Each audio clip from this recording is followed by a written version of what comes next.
This is Rockslapping Champions. Player 1, playing Alarak. We have question mark, because the co-op observer overlay does not allow me to see non-ASCII characters. Player 2, playing Zagara. We have AOM Master. So, let's have a look at the masteries while all the players get set up. Alarak is a level 206 Alarak player, Ascension player. And he's gone for the Alarak tech damage, the Deathlight cooldown, and the Chrono Boost mastery. Overall, all okay, except for this one. The Overcharge mastery is vastly superior to the Chrono Boost mastery, because Alarak doesn't really take advantage of that much unit production when it comes to getting his units out, because you normally would use Ascendance, and having Overcharge allows you to play a lot more aggressively on the map. Zagara has gone for the Zagara Energy Regen, the Baneling damage, and the Intensified Frenzy. Over here, you can also go for the Zergling Evasion, depending on your playstyle. I tend to normally do the Baneling damage, because I do like playing a more wave kind of attack pattern, so I tend to push in waves and large pushes, so I do go for the baneling damage because it helps to destroy enemy fortifications very quickly, but that is completely up to you how you want to go for your mastery selections. Over here, Zagara has already started to put down a bunch of Zerglings, and the Zerglings are going to nibble away onto these boxes, and they are going to start collecting the parts over here. And in the course of this Rockslapping Champions episode, we'll try and focus a little bit more on Alarak. We'll try and see what he's doing, what he's thinking, and hopefully we'll get an understanding to the psychology behind the Rockslapping Champion. So, he's put down one gateway, he's already put down a Cybernetics core, and he's put down a second and a third gateway right now is on the way with an extra pylon. And for the most part, all seems okay. Alarak will be out in 60 seconds. Zagara, on the other hand, going for the metabolic boost and the centrifugal hooks upgrade, getting the Brainlings, getting the Zerglings that allow her smashing the enemy bases over here, and already going for the level 1 attack upgrades. So all normal, both commanders doing reasonably okay so far. And right now, it does not look like a very rock-slapping champion kind of episode. But wait, there's more, as Alarak continues to start taking up and getting the rest of his units out. So he's already going for his gateway research, so we will be building some more of this. He does not seem to be building a Twilight Council, so this might be the end of his tech tree choice here. And Zagara is also out and ready to go, but we are interested in seeing how Alarak is going to deal with this. Walks past the attack wave, and goes through now and uses the destruction wave on there. Takes a little bit of, does a little bit of clearing on that attack wave. Now he's going to move in with Zagara and start clearing this expansion over here. Pokes over the Splunker over here, clears out that side. And so far so good for Alarak. There's a Frenzy that gets cast on Zagara, so that'll allow Alarak to deal a lot more damage as well, along with the Zerglings and the Banelings over here, as they just completely wipe this enemy camp over here. Alarak now is good to go. Does not appear to be interested in putting down his expansion so far. He wants to go, and what does he want to do? He is looking at his expansion. Oh, no, there you go. He wants to take this expansion over here. That is okay. And now he's looking at Alarak now. So we're going to see what he's doing. This is on the first-person view. We can see what the player cam is focused on. He's looking down at Alarak, and now he's going to start moving towards these set of boxes and the small enemy camp on this side. So he decides to focus down the engineering bay because it is the highest threat unit in that side. And he decides to readjust his targeting over here. Takes out some of these marines and cleans the bunker as well in the process with the missile turret, and now he just wants to completely destroy this engineering bay. He wants to teach that engineering bay a lesson, and the engineering bay is actually kind of tanky, but he's looking up right now. Nope, never mind. He decides to now work away on these boxes over here, and now that is the first hybrid ready to be summoned. And Alarak is going and just clearing up these boxes, which is actually not a bad play. Now there's an attack wave that is coming up towards Alarak, and he is not being... Oh no, has he noticed it? Or he's just looking at this side here. He's going AFK. Oh no, he's moving his camera. Okay, there we go. He's looking at this attack wave, and now he has just engaged the Hybrid Dominator, and the Hybrid Dominator is just going to one-shot him right there. Rip Alarak, and now he goes back to look at his expansion. Or, no, now he's looking at his expansion. He was initially looking at his main base here.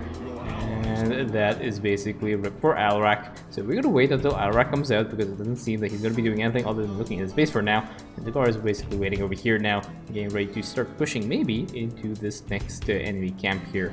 So once Alarak spawns again, we'll have a look and see what his plans are. And we'll see what he wants to do. Does he want to re-engage that Hybrid Dominator? Or does he want to go somewhere else and pick up some more parts? Only time will tell. Stay tuned. So Zagar is going to use Frenzy again, start clearing out the side, still waiting on Alarak to spawn. Alarak is still not out. You can see how quickly Zagar is able to just delete this enemy base here. We'll pull back on the Hydralisk, a little bit too late though, it does end up contacting the units here. And we'll see what Alarak is doing now. Okay, so he's now looking at the Balius / expansion area here. I don't know what he wants to do, but he's moving Alarak towards the enemy camp, but he's not actually paying attention. Okay, now he's looking at Alarak, and he's going to start moving over to the side. Still, no supplicants for Alarak, which is somewhat interesting of a strategy. There's a lot of gateways, and now they're all being converted to warp gates. And Alarak is taking a little bit of damage to some of the units, but he should be kept alive due to Zagar being in position as well. Now he's going to start taking out the strain. He wants to deal with the strain. What you can do over here is just put down a bunch of pylons and just overcharge them. So far, I don't think a single overcharge has been used on these pylons, which is kind of interesting in itself. But Alarak is going to go and try and take out this strain with the rest of the stuff. Looking at the Scourge Nest, looks back at his main to make sure all the workers are mining, making sure the workers aren't doing anything crazy, and they're putting down a robo. The train has gone down, and now there is a hybrid, and Alarak is looking at this hybrid and getting ready to try and take this out. Okay, so there you go. Now he has a bunch of supplicants. All is good now. Alarak will not die very quickly anymore, and now he's going to start attacking this hybrid with the rest of his army over here. He is warping in some more supplicants now. And I'm going to move over here now manually and just see what he's doing. The supplicants decide to stand into the stack pattern, which is a bit of a problem because that actually does a lot of damage to the units over here. And Alarak is just going to start attacking and focusing this hybrid down now. There is another targeting on this enemy units over here, but Zagar dodges, moves out of the way.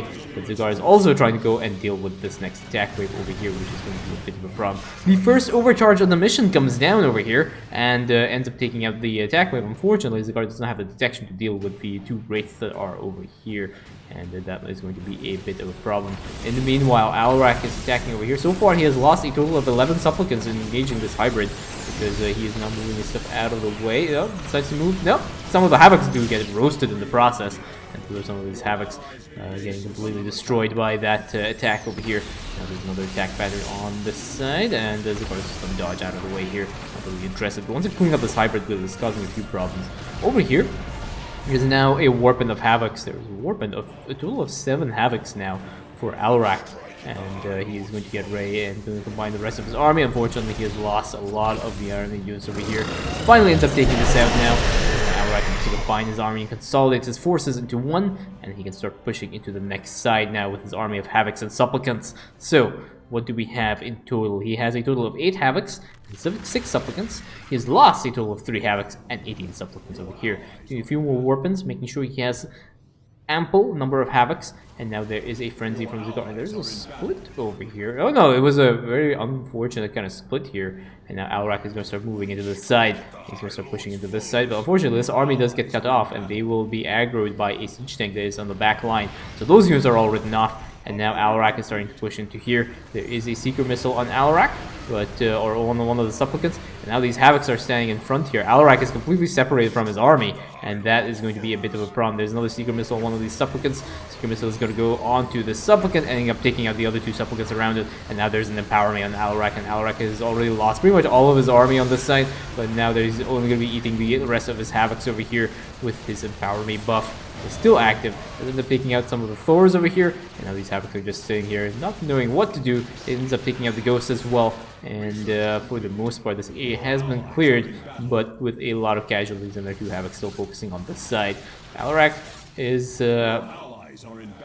is wrecking some Havoc, but his Havocs have been wrecked in the process of wrecking Havoc as well, so there is a bit of a problem over there. There's still 2 more Havocs left, 3 more Havocs on this side, and now Alarak might be a little bit out of range for the Wrath of the High Lord to be active, because he wants to push into this side with a bunch of Marines and a bunch of Goliaths. Okay, now he has warped in a few more Supplicants now on this side, but now the one thing he hasn't noticed is there is an attack wave that is over here that he's just basically looking at this side. He's not actually looking at the fact that the attack wave has reached the expansion. He's noticed this now, and now there is a problem because he casts now 3 overcharges, but that is not going to be enough because now he's gone back to looking at his base over here.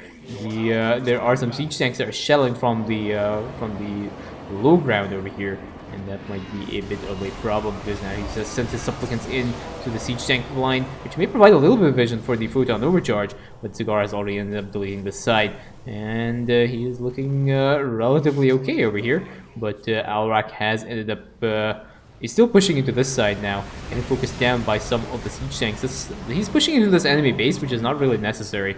Not in the early stages of the game, because there are a lot of enemy forces, as you can see over here, and Alarak just ends up gobbling up all of his supplicants, and he's not going to be able to get out there because there are a lot of Seeker Missiles. Seeker Missile onto the Havoc ends up killing out the Havoc here, and now there's a Destruction Wave. Just push those enemy units back. Make sure Alarak stays alive. So far, a total of 66 supplicants have been gone, and now he is looking at, I think, dealing with this strain over here. So looks at his base to make sure everything is okay. And yeah, he wants to go and deal with the strain now, which is going to be a little bit interesting. Warps in a few more supplicants, and we'll see if he is able to take out the strain. I'm going to switch this over now to manual view, so we'll see what Alarak is doing over here. So he's going to be attacking the strain manually. Now, the Havocs actually increase the amount of damage output that you can deal to a certain unit, but that requires you to actually be focusing on one of the carriages down. So you can see these Havocs are actually focused down on the back carriage here. So what Alarak should be doing is taking his entire army and focusing that last carriage in the back. And he's going to start just focusing this down. Start stepping forward, trying to go and clear this carriage, attacking the strain, getting closer. But now he's going to be starting to move towards an enemy camp and an attack wave that is coming up his way. And I think he might actually be passing through this attack wave like 2 ships in the night. Nope, he decided to aggro this attack wave, unfortunately, and some of the medevacs have unloaded over here. Now there's an emergency empower me as he tries to deal just an extra bit of damage to this train over here, which is going to be a bit of a... it's going to be really, really close. The train is almost there at the end over here, and this train has so little HP, 300 HP, and the train just despawns now, and that is unfortunate. The train escaped. I see you don't care about giving orders, and Alarak is not... Oh, now he's noticed that there's an attack wave in his base over here, and there are a lot of battle cruisers, and he drops down a few overcharges to try and protect his base, but he is not looking at his base now. Oh no, now he sees his Nexus going down, and Cigar has just been able to engage this side and completely deleting that attack wave. But Alarak has completely lost his expansion, so his supplicant spawn is going to be highly reduced in the process.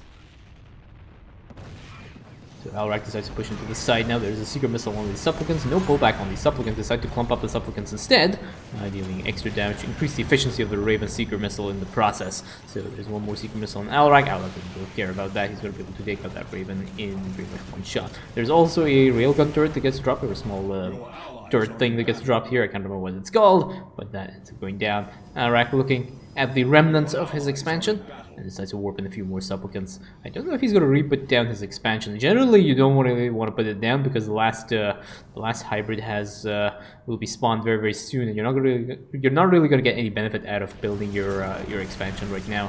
So we'll see what he does. Decide to push into that siege tank line.